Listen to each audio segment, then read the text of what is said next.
اکلوتے بیٹے نے اپنی شاندار شادی میں اپنے ہی بوڑھے اور غریب باپ کو پرانے کپڑوں کی وجہ سے دوستوں کے سامنے نوکر کہہ کر ڈرائیوروں کے ساتھ کھانا کھانے پر مجبور کر دیا۔ باپ خاموشی سے آنسو پیتا رہا۔ جب رخصتی کا وقت آیا اور لڑکی والوں نے منہ دکھائی میں ایک ایسی شرط رکھ دی جس نے سب کے ہوش اڑا دیے، تو مغرور بیٹے کو اپنے اسی غریب باپ کے قدموں میں گرنا پڑا، کیونکہ وہ شرط باپ کا نام رحمت تھا اور اس کے اکلوتے بیٹے کا نام کامران تھا۔ رحمت نے اپنی ساری زندگی ایک معمولی مزدور کی حیثیت سے گزاری تھی۔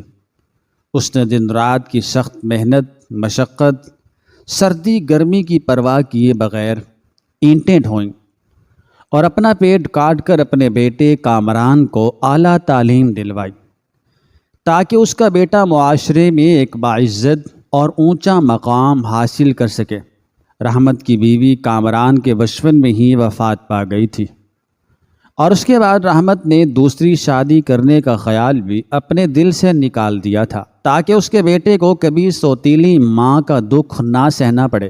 اس نے تنہی تنہا ماں اور باپ دونوں کا کردار ادا کیا اور کامران کی ہر چھوٹی بڑی خواہش کو پورا کرنے کے لیے اپنی جان لڑا دی۔ کامران پڑھ لکھ کر ایک بہت بڑے ادارے میں اعلیٰ عہدے پر فائز ہو گیا، اور اس کی تنخواہ اتنی ہو گئی کہ وہ ایک پرتعیش زندگی گزارنے لگا۔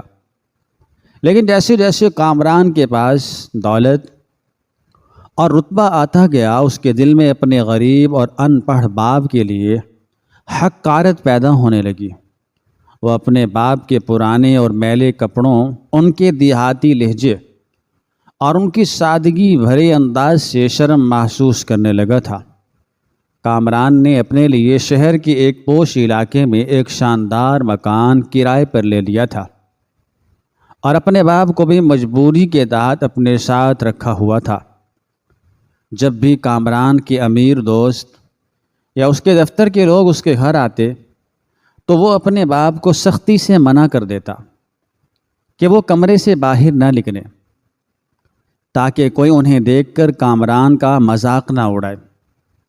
رحمت خاموشی سے یہ سب برداشت کرتا، کیونکہ وہ اپنے بیٹے سے بے پناہ محبت کرتا تھا اور اس کی کسی خوشی میں رکاوٹ نہیں بننا چاہتا تھا۔ اسی دوران کامران کی ملاقات ایک انتہائی امیر اور کروڑ پتی گھرانے کی لڑکی سے ہوئی، جس کا نام ثنا تھا۔ ثنا اپنے والدین کی اکلوتی بیٹی تھی۔ اس کے والد کا انتقال ہو چکا تھا اور اس کی ماں بے تحاشا دولت اور جائیداد کی مالکن تھی۔ کامران نے اپنی چکنی چپڑی باتوں اور اپنی جھوٹی شان و شوکت سے ثنا اور اس کے ماں کو اپنے جال میں پھنسا لیا، اور ان کے سامنے خود کو ایک بہت بڑے اور خاندانی رئیس کے طور پر پیش کیا۔ اس نے ثنا کی ماں کو یہ بھی یقین دلا دیا کہ وہ ایک انتہائی نیک خاندانی اور فرما بردار بیٹا ہے۔ ثنا کی ماں نے کامران کی ظاہری چمک دمک اور اس کی باتوں سے متاثر ہو کر اپنی بیٹی کا رشتہ کامران سے طے کر دیا۔ شادی کی تیاریاں انتہائی دھوم دھام سے شروع ہو گئیں، اور کامران نے اس شادی کو اپنی زندگی کا سب سے بڑا اور شاندار ایونٹ بنانے کا فیصلہ کیا۔ اس نے اپنے لیے لاکھوں روپے کے قیمتی لباس خریدے، شادی کے ہال کو دلہن کی طرح سجایا اور شہر کے تمام بڑے اور نامور لوگوں کو دعوت دی۔ لیکن اس ساری چمک دمک اور تیاریوں کے دوران اس نے اپنے بوڑھے باپ کے لیے ایک عام سا جوڑا تک نہیں خریدا۔ رحمت کے پاس ایک ہی پرانی اور خستہ حال شیروانی تھی، جو اس نے کئی سال پہلے کسی تقریب کے لیے بنوائی تھی۔ رحمت نے اسی شیروانی کو دھو کر اور استری کر کے پہننے کا ارادہ کر لیا۔ شادی کے دن جب کامران اپنے قیمتی اور چمکدار لباس میں تیار ہو کر کمرے سے باہر نکلا تو اس نے اپنے باپ کو اس پرانی اور گھسی ہوئی شیروانی میں دیکھا تو اس کے ماتھے پر شدید غصے اور ناگواری کی لکیریں ابھر آئیں۔ اس نے انتہائی تلخ اور سخت لہجے میں رحمت سے کہا، تم یہ پرانے اور پھٹے ہوئے کپڑے پہن کر میری شادی میں آؤ گے کیا؟ تم چاہتے ہو کہ میرے سسرال والے اور میرے امیر دوست میرا مذاق اڑائیں؟ تم ایسا کرنا کہ تقریب میں میرے قریب مت آنا اور مہمانوں سے دور ہی رہنا۔ رحمت کے دل پر یہ الفاظ کسی خنجر کی طرح لگے، لیکن اس نے اپنے آنسوؤں کو بمشکل روکا اور سر جھکا کر خاموشی سے اپنے بیٹے کی اس کڑی شرط کو تسلیم کر لیا۔ جب بارات اس انتہائی شاندار اور پرتعیش حال میں پہنچی تو وہاں کا منظر کسی مال سے کم نہیں تھا۔ ہر طرف قیمتی روشنیاں، خوبصورت پھول اور مہنگے لباس پہنے ہوئے لوگ نظر آ رہے تھے۔ ثنا کے خاندان والوں نے بارات کا انتہائی شاندار استقبال کیا۔ کامران غرور اور تکبر سے بھرا ہوا اندر داخل ہوا اور مہمانوں کی توجہ کا مرکز بن گیا۔ غریب رحمت خاموشی سے ایک سائڈ پر کھڑا اپنے بیٹے کو دیکھ کر خوش ہو رہا تھا اور دل ہی دل میں اسے دعائیں دے رہا تھا کہ اچانک کامران کے کچھ امیر اور مغرور دوستوں کی نظر رحمت پر پڑ گئی۔ وہ رحمت کے قریب آئے اور اس کے پرانے اور خستہ حال کپڑوں کو دیکھ کر عجیب سی نظروں سے اسے گھورنے لگے۔ ان میں سے ایک نے کامران کو بلا کر پوچھا کہ یہ پرانے کپڑوں والا بوڑھا کون ہے جو ہمارے درمیان کھڑا ہے؟ کامران نے جیسے ہی یہ سوال سنا تو اس کا چہرہ شرمندگی اور خوف سے سرخ ہو گیا۔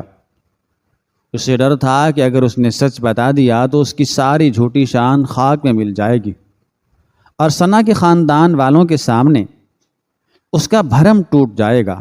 اس نے انتہائی بے شرمی اور ڈھٹائی کے ساتھ اپنے دوستوں اور وہاں کھڑے ثنا کے کچھ رشتہ داروں کے سامنے ایک ایسا سفید جھوٹ بولا جس نے اس کے باپ کے دل کو چیر کر رکھ دیا۔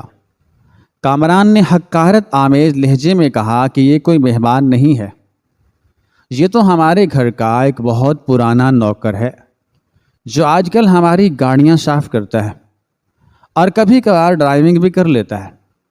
یہ بے وقوف انسان غلطی سے مہمانوں کے درمیان آ گیا ہے۔ یہ سن کر رحمت کے قدموں تلے سے زمین ہی کھسک گئی۔ اس کا پورا وجود کانپنے لگا اور اس کی آنکھوں سے بے اختیار آنسو بہنے لگے۔ جس بیٹے کو اس نے اپنا خون پلا کر بڑا کیا تھا، آج وہ اسے نوکر اور گاڑی چلانے والا کہہ کر پکار رہا تھا۔ اس سے پہلے کہ رحمت کچھ کہتا، کامران نے آگے بڑھ کر اپنے باپ کا بازو سختی سے پکڑا اور اسے حال کے اس حصے کی طرف لے گیا جہاں مہمانوں کی گاڑیاں چلانے والے اور نوکر کھانا کھا رہے تھے۔ کامران نے اپنے باپ کو ایک انتہائی حقیر نظر سے دیکھا اور کہا کہ تمہاری اوقات یہی ہے، تم ان ڈرائیوروں اور نوکروں کے ساتھ بیٹھ کر کھانا کھاؤ اور جب تک تقریب ختم نہ ہو جائے یہاں سے باہر نکلنے کی کوشش مت کرنا۔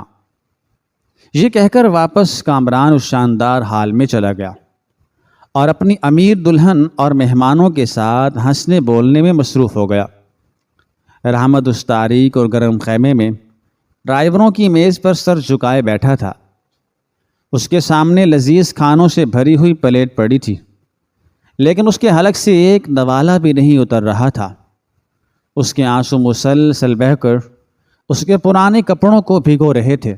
وہ سوچ رہا تھا کہ کیا یہ وہی کامران ہے جس کے لیے اس نے اپنی ساری جوانی مزدوری کی بھٹی میں جھونک دی تھی؟ کیا اس دن کے لیے اس نے اپنے پیٹ پر پتھر باندھ کر اسے اعلیٰ تعلیم دلوائی تھی؟ رحمت نے اپنا سارا درد اور ساری ذلت خاموشی سے پی لی اور فیصلہ کیا کہ وہ آج اپنے بیٹے کی خوشی کی خاطر اس کا یہ ظلم بھی برداشت کر لے گا اور خاموشی سے اس خیمے میں بیٹھا رہے گا۔ وقت گزرتا گیا اور شادی کی تقریب اپنے اختتامی مراحل کی طرف بڑھنے لگی۔ رخصتی کا وقت قریب آ گیا تھا اور حال میں ایک عجیب سی چہل پہل شروع ہو گئی تھی۔ ثنا کی ماں کی طبیعت پچھلے کچھ دنوں سے بہت خراب تھی اور وہ اس تقریب میں شریک نہیں ہو سکی تھی، لیکن انہوں نے اپنے خاندانی وکیل کو ایک خاص مقصد کے لیے وہاں بھیجا ہوا تھا۔ جب رخصتی کی رسم کے لیے ثنا اور کامران کو سٹیج پر لایا گیا تو اچانک وہ خاندانی وکیل جس کا نام ہاشم تھا، وہ اپنے ہاتھ میں کچھ قانونی دستاویزات پکڑے سٹیج پر آ گیا۔ وکیل ہاشم نے مائک ہاتھ میں لیا اور پورے حال کو مخاطب کرتے ہوئے کہا کہ محترم مہمانوں، رخصتی سے پہلے مجھے ثنا کی والدہ کی طرف سے دی گئی ایک انتہائی اہم وصیت اور ایک کڑی شرط کا اعلان کرنا ہے۔ یہ سن کر پورے حال میں مکمل سناٹا چھا گیا اور سب لوگ حیرت سے وکیل کی طرف دیکھنے لگے۔ کامران کے ماتھے پر بھی پسینہ آ گیا اور وہ گھبراہٹ سے وکیل کو دیکھنے لگا۔ وکیل ہاشم نے اپنی عینک درست کی اور انتہائی سنجیدہ لہجے میں کہنا شروع کیا کہ ثنا کی والدہ نے اپنی تمام اربوں روپے کی جائیداد، اپنے تمام کارخانے اور اپنی تمام کوٹھیاں اپنی اکلوتی بیٹی ثنا کے نام منتقل کرنے کی وصیت تیار کی ہے، اور وہ یہ ساری دولت اپنے ہونے والے داماد یعنی کامران کے حوالے کرنا چاہتی ہیں۔ یہ سن کر کامران کے چہرے پر ایک انتہائی لالچی اور خوشی سے بھری مسکراہٹ پھیل گئی اور وہ دل ہی دل میں خود کو دنیا کا سب سے خوش قسمت انسان سمجھنے لگا۔ لیکن اس کی یہ خوشی اور مسکراہٹ چند لمحوں کی ہی مہمان تھی، کیونکہ وکیل ہاشم نے اپنی بات کو جاری رکھتے ہوئے جو کچھ کہا اس نے کامران اور وہاں موجود ہر شخص کے ہوش اڑا دیے۔ وکیل ہاشم نے کہا کہ ثنا کی والدہ نے اس تمام دولت اور جائیداد کی منتقلی کے لیے ایک انتہائی سخت اور اٹل شرط رکھی ہے۔ ان کا ماننا ہے کہ جو انسان اپنے والدین کا فرما بردار نہیں ہو سکتا، جو اپنے بوڑھے باپ کی عزت نہیں کر سکتا، وہ کبھی کسی لڑکی کا اچھا شوہر اور کسی جائیداد کا اچھا محافظ نہیں ہو سکتا۔ ثنا کی والدہ کو پچھلے کچھ عرصے سے کامران کے کردار اور اس کی سچائی پر شک تھا، اس لیے انہوں نے آج اس شادی کے حال میں کئی خفیہ کیمرے اور ریکارڈنگ کے آلات نصب کروا رکھے تھے تاکہ وہ جان سکیں کہ کامران کا اصل چہرہ کیا ہے۔ وکیل ہاشم کی یہ بات سنتے ہی کامران کا رنگ بالکل سفید پڑ گیا اور اس کے جسم میں ایک لرزہ سا طاری ہو گیا۔ اسے یاد آ گیا کہ اس نے کچھ دیر پہلے اپنے بوڑھے باپ کے ساتھ کیا سلوک کیا تھا۔ وکیل ہاشم نے انتہائی غضبناک نظروں سے کامران کو دیکھا اور کہا کہ ہم نے ان خفیہ آلات کے ذریعے وہ سارا دردناک منظر دیکھ لیا ہے جب تم نے اپنے سگے باپ کو پرانے کپڑوں کی وجہ سے دوستوں کے سامنے ایک نوکر اور ڈرائیور قرار دیا اور اسے دھکے دے کر باہر خیمے میں ان لوگوں کے ساتھ کھانا کھانے پر مجبور کیا جو واقعی ملازم ہیں۔ تمہاری اس نیچ حرکت نے ثابت کر دیا ہے کہ تم ایک انتہائی مغرور، خود غرض اور بے حس انسان ہو، لیکن پھر بھی ثنا کی والدہ نے تمہیں ایک آخری موقع دینے کا فیصلہ کیا ہے۔ انہوں نے شرط رکھی ہے کہ رخصتی اور اس اربوں کی جائیداد کی منتقلی صرف اور صرف اسی صورت میں ممکن ہوگی جب کامران کا بوڑھا باپ اس سٹیج پر آئے گا اور بھرے مجمع کے سامنے قرآن پاک پر ہاتھ رکھ کر یہ گواہی دے گا کہ اس کا بیٹا کامران ایک انتہائی نیک، فرما بردار اور عزت کرنے والا انسان ہے اور اس نے کبھی اپنے باپ کی دل آزاری نہیں کی۔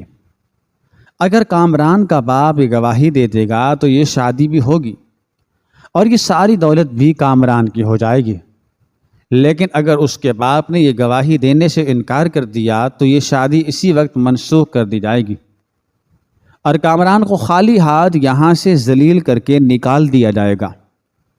وکیل کی یہ کڑی اور ہولناک شرط سن کر پورے حال میں ایک کوہرام مچ گیا۔ ثنا کے خاندان والے کامران کو انتہائی نفرت اور حقارت کی نظروں سے دیکھنے لگے اور کامران کے اپنے دوست بھی اس سے دور ہٹ گئے۔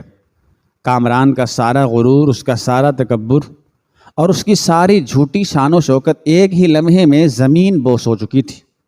اسے صاف نظر آ رہا تھا کہ وہ ثنا جیسی خوبصورت لڑکی اور اس کی کروڑوں کی جائیداد کو ہمیشہ کے لیے کھو رہا ہے۔ اسے اب اپنے اسی غریب اور پرانے کپڑوں والے باپ کی اشد ضرورت پڑ گئی تھی جسے وہ کچھ دیر پہلے نوکر کہہ کر دھتکار چکا تھا۔ کامران کے پاس سوچنے کا کوئی وقت نہیں تھا۔ وہ دیوانہ وار سٹیج سے نیچے اترا اور روتا ہوا حال سے باہر اس تاریک اور گرم خیمے کی طرف بھاگا جہاں اس کا بوڑھا باپ رحمت ڈرائیوروں کے ساتھ بیٹھا اپنے آنسو پی رہا تھا۔ کامران خیمے کے اندر داخل ہوا اور سیدھا اپنے باپ کے قدموں میں جا گرا۔ اس نے اپنے باپ کی ٹانگوں کو مضبوطی سے پکڑ لیا اور دھاڑے مار مار کر رونے لگا۔ حال کے بہت سے مہمان اور ثنا کے رشتہ دار بھی یہ سارا منظر دیکھنے کے لیے خیمے کے باہر جمع ہو چکے تھے۔ کامران نے انتہائی گڑ گڑاتے ہوئے اور لجاجت بھرے لہجے میں اپنے باپ سے معافی مانگنا شروع کر دی۔ اس نے کہا کہ ابا مجھے معاف کر دو، میں اندھا ہو گیا تھا، میں دولت اور دوستوں کے سامنے اپنی اوقات بھول گیا تھا، مجھ سے بہت بڑی غلطی ہو گئی ہے، میں تمہارا مجرم ہوں، لیکن خدا را میری زندگی برباد ہونے سے بچا لو۔ اگر تم نے اسٹیج پر جا کر میرے حق میں گواہی نہ دی تو میرا سب کچھ لٹ جائے گا، یہ لوگ میری شادی توڑ دیں گے اور مجھے جیل بھیجنے کی دھمکیاں دے رہے ہیں۔ تم بہت شفیق باپ ہو، تم مجھ سے بہت محبت کرتے ہو، میری خاطر ایک بار اسٹیج پر چل کر قرآن پر ہاتھ رکھ کر یہ کہہ دو کہ میں ایک اچھا اور فرما بردار بیٹا ہوں۔ میں وعدہ کرتا ہوں کہ اس کے بعد میں تمہیں ہمیشہ پلکوں پر بٹھاؤں گا اور تمہاری ہر خواہش پوری کروں گا۔ رحمت جو پچھلے کئی گھنٹوں سے ذلت اور دکھ کی آگ میں جل رہا تھا، اس نے اپنے قدموں میں پڑے ہوئے اس مغرور بیٹے کو دیکھا تو اس کی آنکھوں میں کوئی رحم یا نرمی نہیں آئی۔ رحمت نے اپنا پاؤں انتہائی سختی سے پیچھے کھینچا اور اپنے آنسوؤں کو صاف کرتے ہوئے کھڑا ہو گیا۔ اس نے انتہائی دکھ درد اور ایک عجیب سے وقار کے ساتھ اپنے بیٹے کی طرف دیکھا اور ایسی بات کہی جس نے کامران کی تمام امیدوں کو خاک میں ملا دیا۔ رحمت نے کہا کہ کامران تم میرے خون ہو اور میں نے اپنی ساری زندگی تمہاری خوشیوں کے لیے وقف کر دی تھی۔ میں نے تمہارے ہر دکھ کو اپنا دکھ سمجھا اور تمہاری ہر خواہش پوری کرنے کے لیے اپنے پیٹ کو بھوکا رکھا۔ مجھے اس بات کا کوئی دکھ نہیں تھا کہ تم نے مجھے نئے کپڑے نہیں دیے، اور مجھے اس بات کا بھی کوئی رنج نہیں تھا کہ تم نے مجھے پرانے کمرے میں رکھا، لیکن آج تم نے بھری محفل میں میرا رشتہ ہی مجھ سے چھین لیا۔ تم نے مجھے ایک باپ کے درجے سے گرا کر ایک نوکر اور ڈرائیور بنا دیا۔ تم نے میری اس محبت اور میری اس قربانی کا صلہ مجھے ذلت اور رسوائی کی صورت میں دیا۔ رحمت نے ایک لمبی اور گہری سانس لی اور وکیل ہاشم اور باقی مہمانوں کی طرف دیکھتے ہوئے کہا کہ میں ایک غریب اور ان پڑھ مزدور ضرور ہوں، لیکن میں نے زندگی میں کبھی جھوٹ نہیں بولا، اور نہ ہی میں اپنے رب کی اس پاک اور سچی کتاب پر ہاتھ رکھ کر کوئی جھوٹی گواہی دے سکتا ہوں۔ میں آج اس بھرے مجمع کے سامنے یہ بات تسلیم کرتا ہوں کہ یہ مغرور اور ظالم شخص میرا بیٹا کہلانے کے لائق نہیں ہے۔ اس نے میرے ساتھ وہ سلوک کیا ہے جو کوئی دشمن بھی اپنے دشمن کے ساتھ نہیں کرتا۔ میں کبھی بھی اس شخص کے حق میں گواہی نہیں دوں گا جو اپنے باپ کی عزت کو دوستوں اور جائیداد کی خاطر سرے بازار نیلام کر دے۔ میری طرف سے تم یہ شادی توڑ دو اور اس بدبخت کو اس کے حال پر چھوڑ دو۔